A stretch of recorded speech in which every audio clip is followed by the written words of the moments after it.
নমস্কাৰ মাৰ আখলৰ অন্য এটি ভিডিঅ'লৈ সকলোকে স্বাগতম জনাইছোঁ আৰু আজি আমি ৰান্ধিব ওলাইছোঁ আটাৰে খুৰমা আৰু আটাৰেনো আমি কিদৰে খুৰমা ৰান্ধিছোঁ কিদৰে খুৰমা বনাইছোঁ আপোনালোকক তাকেই দেখুৱাম আমি চাওঁ আহকচোন আমি প্ৰথমতে আটা লৈ লৈছোঁ আমি বেছি লোৱা নাই আটা 2 কাপ লৈছোঁ আটা আৰু তাতে আমি যেনে ধৰণেৰে আমি আটা মুঠো ঠিক তেনে ধৰণেৰে আমি আটাটো মুঠি লম ইয়াত নিমখ দিয়া হোৱা নাই ইয়াত খালি আটা আছে আৰু পানী দি পেলাই ধুনীয়াকৈ মুঠি লোৱা হ'ব আৰু আপোনালোকেতো হয়তো বহুতে জানে আসলতে সকলোৱে আজিকালি ঘৰত বনায় আমি এনে ধৰণেৰে বনাও আটাৰে বিশেষকৈ এনেটো ময়দাৰে বনোৱা হয় আমি আজি আটাৰেনো কেনেদৰে তৈয়াৰ কৰিব পাৰি আসলতে আটা ময়দাটো সকলোৰে ঘৰত সকলো সময়তে উপলব্ধ নহয় কিন্তু আমাৰ আটাটোতো থাকেই আমি ৰুটি খোৱা হয় সেই কাৰণে আমি আজি আটাৰেনো কেনে ধৰণেৰে খুৰমা বনাব পাৰি আজি তাকে চাওঁ আহকচোন আপোনালোকেও চেষ্টা কৰি চাবচোন এবাৰ বনাই চাব এয়া আমাৰ আটা মঠা হৈ গ'ল এতিয়া ৰুটি যি ধৰণেৰে আমি বেলিবলৈ লাডুবোৰ তৈয়াৰ কৰো ঠিক তেনে ধৰণেৰে আমি এতিয়া লাডু কেইটা বনাই লৈছো আমি যেনে ধৰণেৰে আমি ৰুটি বেলু তেনে ধৰণে এতিয়া বেলি লম এয়া ৰুটিখন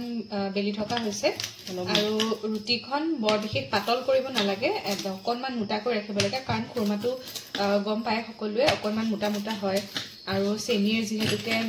আমি পানীটো দিব লাগিব সেই প্ৰচেছটো আমি দেখাই যাম এতিয়া ৰুটিখন এটা জোখত আমি একদম মিহি একদম পাতল নকৰাকৈ আমি বেলি লৈছো এয়া দেখিছে আসলতে নিমকিৰ দৰে একেবাৰে মিহি কৰিব নালাগে অকণমান দীঘল দীঘলকৈ কটা হৈছে আৰু ডাঠটো কৰা হৈছে অকণমান এয়া আমি দেখুৱাইছো ৰ'ব এটা জোখত ডাঠ কৰা হৈছে এয়া আপোনালোকে গম পাইছেই দেখি পেলাই এটা জোখত ডাঠ কৰা হৈছে আৰু মিহি মিহি নকৰি কাটি দিয়া হৈছে আসলতে দীঘলকৈ কাটি 2টা বা 3টা ভাজ কৰি পেলাই কাটা হৈছে এয়া আটাৰে তৈয়াৰী খুৰমাৰ প্ৰস্তুতি চলি আছে এয়া আমাৰ কটা হৈ গৈছে আসলতে আটাখিনি যোনখিনি টুকুৰা টুকুৰ কৰি লোৱা হয় আসলতে বৰফিৰ ডিজাইনৰে অকণমান বনোৱা হৈছে যদিও দীঘল দীঘলকৈ কটা হৈছে আপোনালোকৰ মতে যেনে ধৰণে আপোনালোকে বিচাৰে তেনে ধৰণে আপোনালোকে শেপটো দি ল'ব পাৰে আৰু এয়া আমি এখন কেৰাহীত ৰিফাইন তেল দি দিছোঁ গৰম হ'বলৈ দিছোঁ ভালকৈ গৰম হ'ব লাগিব যেহেতুকে এইখিনি ইয়াতে ভজা যাব তাৰ পাছত আমি ইয়াৰ যিখিনি প্ৰচেছ সেইটো আপোনালোকক দেখুৱাই থাকিম এয়া আমাৰ খুৰমাৰ ভজাৰ প্ৰস্তুতি হৈ গ'ল আৰু এতিয়া খুৰমাখিনি ইয়াতে দি দিয়া হৈছে এতিয়া এইখিনি ভজা হ'ব ভালকৈ মচমচীয়া হোৱালৈকে ভজা হ'বনে এইখিনি মায়ে কৈছে যে এইখিনি মচমচীয়া হোৱালৈকে অকণমান ৰঙচুৱা হোৱালৈকে আমি ভাজিব লাগিব এইখিনি আৰু যেতিয়া আমি দেখিম যে ৰঙচুৱা হৈ গৈছে তেতিয়া আমি এইখিনি নমাই দিম আমি আমি এখন কেৰাহী লৈছোঁ ইয়াতে আমি 2 কাপ জোখেৰে পানী দি দিছোঁ আৰু 2 কাপ মানে বৰ বিশেষ ডাঙৰ কাপ নহয় যোনটো মিডিয়াম আমি চাহ খোৱা কাপ সেই কাপেৰে আমি 2 কাপ পানী দি লৈছোঁ আৰু এতিয়া ইয়াতে দিম চেনি এয়া আমাৰ চেনি আমি যোনটো কাপেৰে আমি পানী লৈছিলোঁ 1.5 কাপ সেই কাপেৰে আমি আকৌ 2 কাপ আমি চেনি দি দিলোঁ চেনি দি পেলাই এইখিনি ভালকৈ গলি যোৱালৈকে আমি মিশ্ৰণটো আমি তৈয়াৰ কৰিব লাগিব আৰু এইখিনি কেনেধৰণে আৰু তৈয়াৰ কৰিব পৰা যায়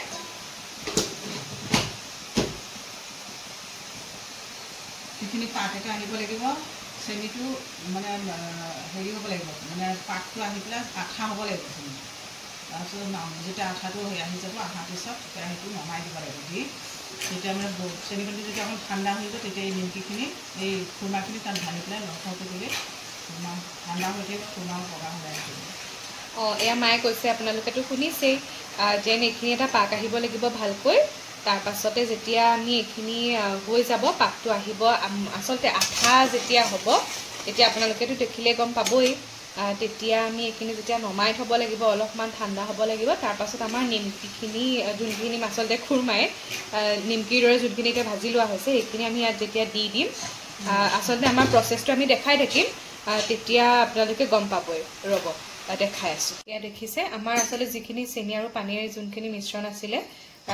সেইখিনি এতিয়া উতলি আছে আৰু মায়ে ক'লে যেন এটা সহজ পদ্ধতি আছে আমি কেনেকৈ গম পাম যেন আমাৰ চেনি পানীখিনি তৈয়াৰ হৈ গৈছে যেতিয়া তৈয়াৰ হ'ব তেতিয়া আপোনালোকে দেখিব যেন যিটো পাত্ৰতে আপোনালোকে নবনাই কিয় তাৰ কাষে কাষে অকণমান বগাকৈ এটা চামনি বান্ধিবলৈ আৰম্ভ কৰিব আৰু তেতিয়া আপোনালোকে গম পাব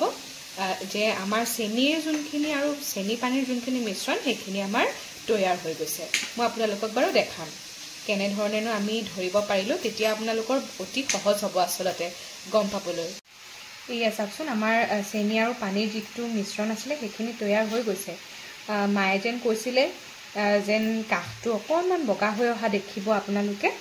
এয়া দেখিছেনে কাঠটো এয়া ধুনীয়াকৈ বগা হৈ আহিছে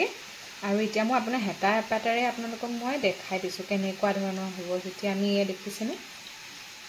ধুনীয়াকৈ যেতিয়া এনেকুৱা যেতিয়া আপোনালোকে ইমানখিনি ডাঠ হোৱা দেখিব আচলতে এয়া দেখিছে নহয় ইমানখিনি যেতিয়া ডাঠ হোৱা দেখিব তেতিয়া আপোনালোকে গম পাই যাব যেন আমাৰ যোনখিনি চেনি আৰু পানীৰ মিশ্ৰণখিনি সেইখিনি আমাৰ তৈয়াৰ হৈ গৈছে আৰু এয়া আমাৰ যোনখিনি ভাজি থকা হৈছিলে খুৰমাখিনি সেইখিনি আমাৰ এতিয়ালৈ ইমানখিনি তৈয়াৰ হৈ গৈছে আৰু আমি এতিয়া এইখিনি অকণমান ঠাণ্ডা হ'বলৈ দিম ঠাণ্ডা হ'বলৈ দিয়াৰ পাছতে আমি যোনখিনি চেনি আৰু পানীৰ যোনখিনি মিশ্ৰণ আছিলে তাতে আমি এইখিনি মিলাই দিম এয়া আমাৰ নিমকি যোনখিনি খুৰমা বনাবলৈ হৈছিলে এইখিনি ধুনীয়াকৈ মচমচীয়াকৈ ভাজি লোৱা হৈছে দেখিছেনে শব্দ শুনিছেনে নাই সুন্দৰকৈ ভাজি লৈছোঁ আমি এতিয়া এইখিনি ঠাণ্ডা হ'বলৈ দিছোঁ অকণমান ঠাণ্ডা হোৱাৰ পাছতে আমি এইখিনি যোনখিনি আমাৰ চেনি আৰু পানীৰ যোনখিনি মিশ্ৰণ আছে তাতে আমি এইখিনি দি দিম এয়া আমাৰ চেনিৰ ৰসখিনি তাতে আমি এতিয়া আমাৰ যোনখিনি ভাজি থোৱা আছিলে খুৰমা সেইখিনি এতিয়া আমাৰ মিহলি কৰি দিয়া হৈছে আৰু চেনিৰ ৰসখিনি আপোনালোকে খুব বেছি একেবাৰে ঠাণ্ডা হ'বলৈ দিব নালাগে এটা মানে জোখত ঠাণ্ডা হ'বলৈ দি আচলতে চুব পৰা হৈ থকা তেনেকুৱা ধৰণৰ অকণমান কুহুমীয়াৰ দৰে হৈ থাকিলে যোনখিনি চেনিৰ ৰস তাতে আপোনালোকে ভাজি থোৱা যোনখিনি আমাৰ খুৰমা আছে সেইখিনি আপোনালোকে দি দিব এয়া সুন্দৰকৈ আপোনালোকে মিশ্ৰণটোৰ সৈতে যোনখিনি খুৰমা আছে সেইখিনি মিহলাই দিব আৰু লাহে লাহে চাব যেতিয়া ঠাণ্ডা হৈ আহিব আৰু এইখিনি আমাৰ খুৰমাটো আমি যেনেধৰণে বগা হৈ থাকে ওপৰত এখন চেনিৰ আচলতে চামনি এতিয়া তেনেধৰণে ঠাণ্ডা হৈ আহিব আৰু চেনিখিনি উঠি উঠি আহি থাকিব আৰু সুন্দৰকৈ আমাৰ খুৰমা তৈয়াৰ হৈ যাব আৰু এনেকৈ আমাৰ এয়া খুৰমা তৈয়াৰ হৈ আছে আৰু আচলতে হৈ গ'ল বুলি ক'ব পাৰি অকণমান ঠাণ্ডা হোৱাৰ পাছতে আমাৰ একদম খোৱাৰ উপযোগী হৈ পৰিব এই আচলতে লৰাই থাকোঁতে বগা হ'বলৈ আৰম্ভ কৰে আপোনালোকে দেখিছে হয়তো নহয় জানো ইমান সুন্দৰকৈ আচলতে বগা হৈ হৈ আহিছে লৰাই থাকোঁতে ধুনীয়াকৈ হৈয়ে যায় আচলতে খুৰমা প্ৰস্তুত দেখিছেনে ইমান সুন্দৰকৈ বগা হৈ হৈ আহিছে আচলতে খাবলৈ একেবাৰে আমাৰ খোৱাৰ উপযোগী হৈ গ'ল আমি এতিয়া ইয়াৰ সোৱাদ ল'ব পাৰিম চাহৰ সৈতে আৰু এয়া আমাৰ আটাৰ খুৰমা তৈয়াৰ হৈ গৈছে আপোনালোকে ঘৰত নিশ্চয়কৈ বনাই চাবচোন এবাৰ আৰু খাইনো কেনে পায় আমাক জনাবলৈ নাপাহৰিব আৰু খাই কেনে পালে বনাই কেনে পালে আমাক কমেণ্টত জনাব নিশ্চয়কৈ আৰু যদি আমাৰ ভিডিঅ'জবোৰ চাই ভাল পাইছে এটা লাইক কৰিব আৰু শ্বেয়াৰ কৰি দিব আপোনাৰ বন্ধুবৰ্গৰ সৈতে আপোনাৰ পৰিয়ালৰ সৈতে আৰু যদি চেনেলটো চাই ভাল পায় আৰু আপোনালোকৰ যদি আমাৰ ৰেচিপিবোৰ বনাই ভাল লাগে আমাক সাবস্ক্ৰাইব কৰিবলৈ নাপাহৰিব ধন্যবাদ